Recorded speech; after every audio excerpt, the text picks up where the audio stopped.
Havendo o quórum, vamos dar início à nossa reunião.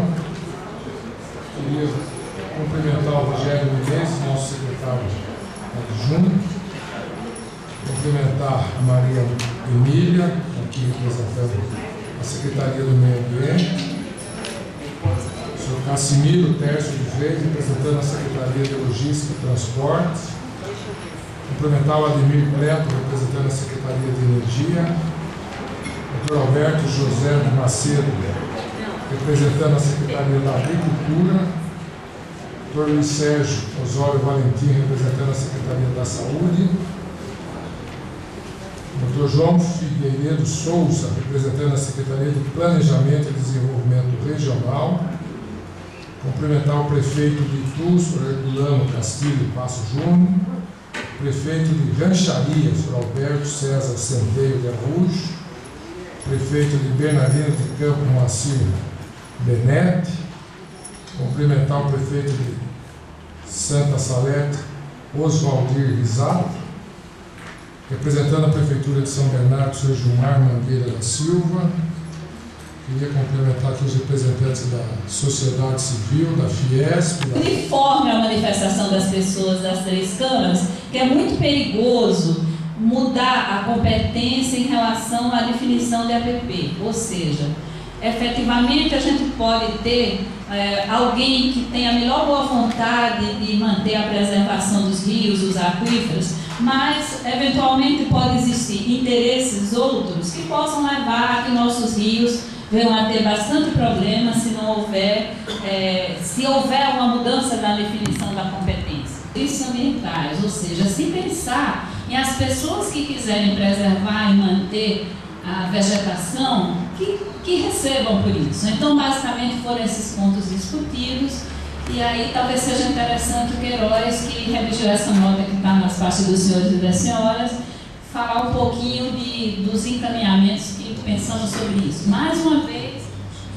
repetindo o que a Ana falou, ninguém fez proposta de redação, até porque existem aí dezenas e centenas de emendas, que no instante certo, talvez esse conselho ache que deva apoiar ou não alguma que diga respeito ao que se chega à conclusão. Então, são tópicos que a gente achava que diretamente são muito importantes, porque tem uma ligação muito grande com a preservação dos nossos recursos. Para comentar alguns aspectos dessa discussão do Código Florestal. O que eu trago aqui, na verdade, os pontos de inquietação dos técnicos que trabalham com licenciamento. Há anos que a gente lida com a lei, com o Código Florestal, com as questões de APP, e nós vemos hoje esse projeto, que ele tem algumas coisas que o corpo técnico entende que não são muito adequadas, e falha esse novo projeto em alguns aspectos que nós entendemos que deveria ser objeto de...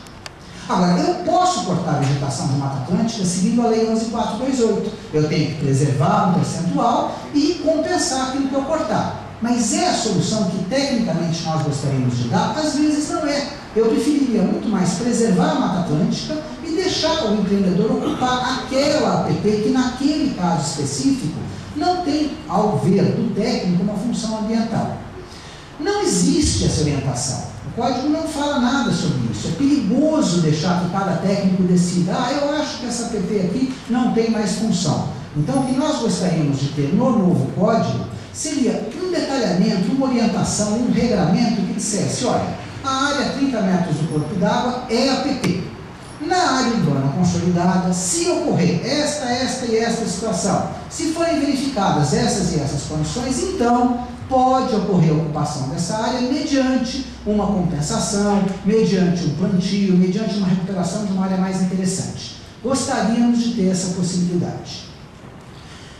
Ao longo da vigência do código da existência da APP, desde o começo, em 65, havia essa possibilidade de utilização das áreas de preservação permanente para fins de utilidade pública e interesse social.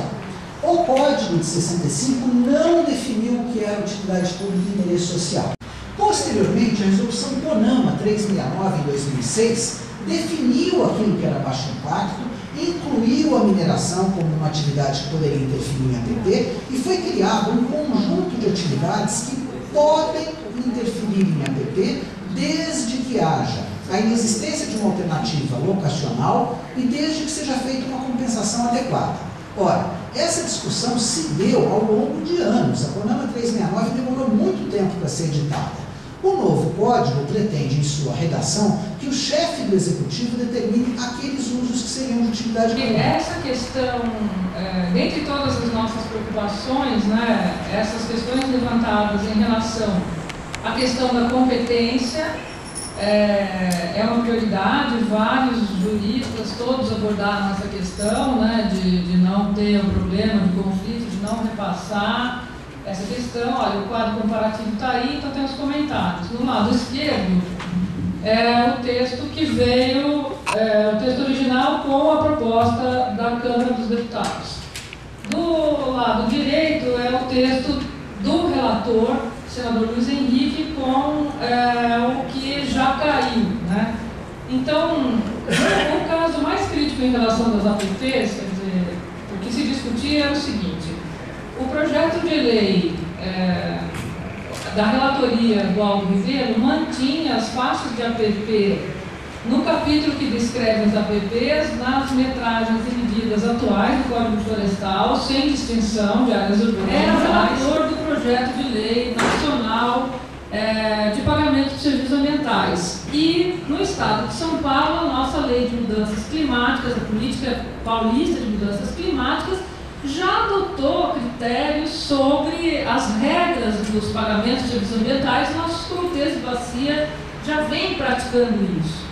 O que se coloca, da forma que está sendo colocada a questão do pagamento por serviços ambientais no Código Florestal, tem sido, na verdade, em que pese a nossa defesa desse instrumento, mas tem sido uma moeda de barganha. Então, eu destacaria como uma moeda de barganha no seguinte sentido: olha, é muito cara a recomposição florestal. E o Código Florestal hoje ele não obriga a recomposição da APP. A APP ela pode se regenerar naturalmente, se ela basta ser isolada nas margens de rio, área ciliar. Só há uma exigência para recomposição obrigatória em caso de autorização de supressão de vegetação. Então confunde-se esses termos como foco esses 5 itens, né, desdobrados em 5 itens levantados pela CETESB.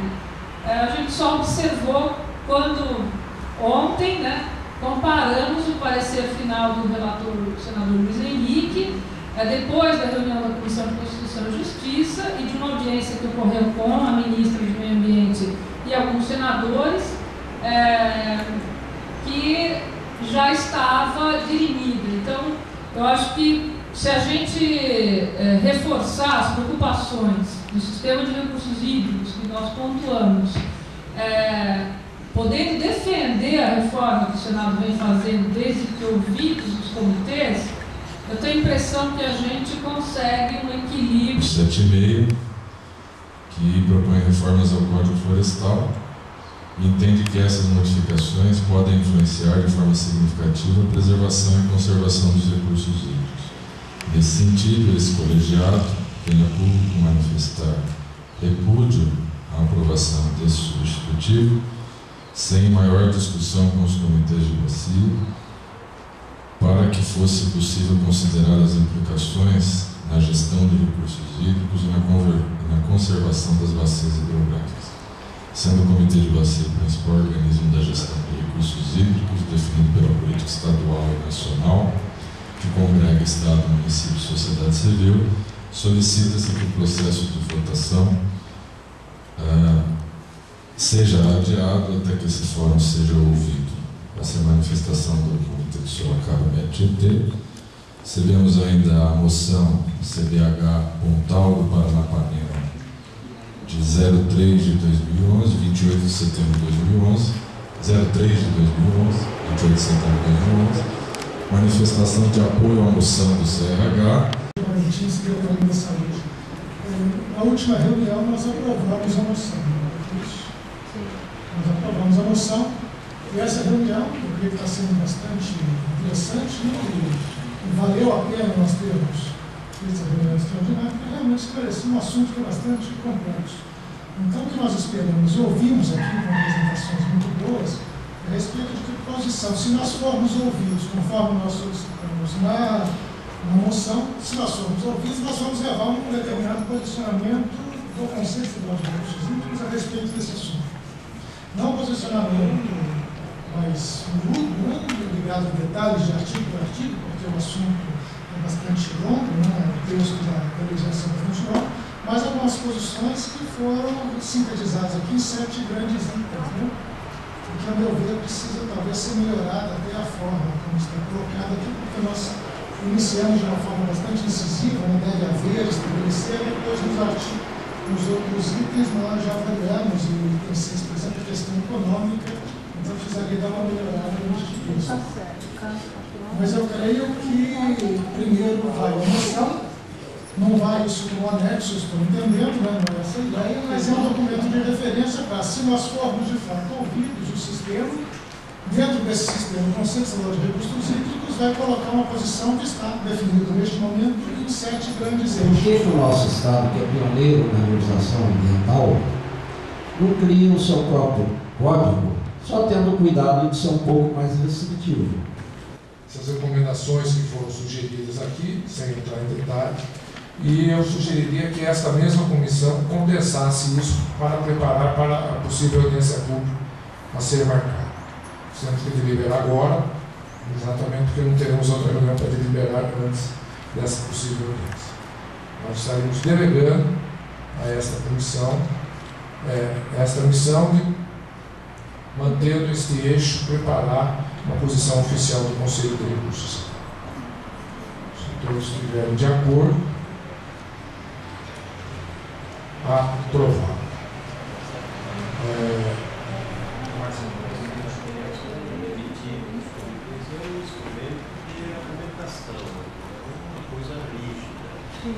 Conceitual que nós estamos deliberando aqui uma posição do Conselho que será apresentada na audiência pública, será divulgado a todos os conselheiros, a todos os comitês de bacias, a todos que têm interação com esse Conselho. Essa contribuição das câmaras técnicas ficam entendidas como uma contribuição de pontos que foram destacados para que se aprofunde o debate. São que todos os comitês de bacia prossigam aprofundando o debate. Já que a gente vai solicitar que seja feita uma audiência pública com a política de recursos hídricos, com o Sistema Nacional e Estadual de Recursos Hídricos, a gente tem que, no mesmo espírito que nós pedimos mais espaço para debate, remeter qualquer subsídio que tenhamos a todos os comitês de bacia, certo? Dizer que estamos solicitando uma audiência específica com o segmento da gestão de recursos hídricos, com o Sistema Nacional e Estadual, e que o debate aconteça em todas as esferas que for possível. Quanto mais debate, mais conversa, melhor para se chegar em convergências, né?